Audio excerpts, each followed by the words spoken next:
Hello guys! Ngayong araw nga po ay wala munang pamimiwas na magaganap dahil duty muna ako dito sa Barangay Liabak. At kung hindi ka pa nakapalo sa akin guys, magpalo ka na para naman updated ka sa mga videos na ina-upload ko araw-araw. Guys, dito nga ibinalawan ko na maigi yung pata ng baboy. Sinigurado kong wala siyang dugo bago ko isalang dito sa aming ihawan ng lechon.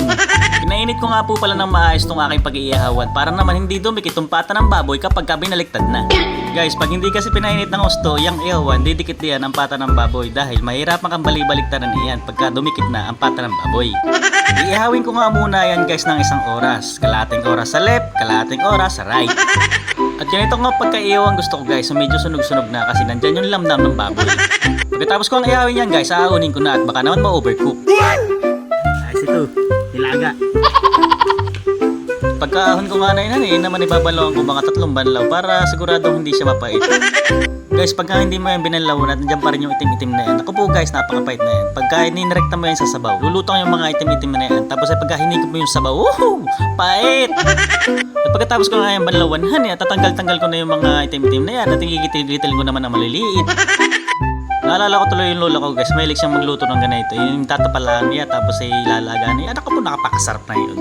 Tapos lagyan guys ng lola ko ng gabi. Tapos ay pagka malambot na yung gabi, durug-durugin na. Tapos ay pagkatapos ng durugin yung gabi, lalagyan naman na yung kabuting kahoy. Tapos ay yung saba. Napakasarap nun, no?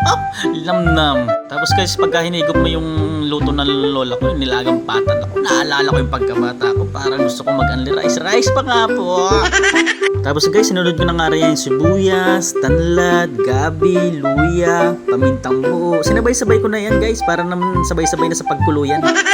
Pagkatapos ko nga pagsabay-sabay niyang mga karikado ngayon, ay hindi ko na nga alam kung anong kalasahan na yan.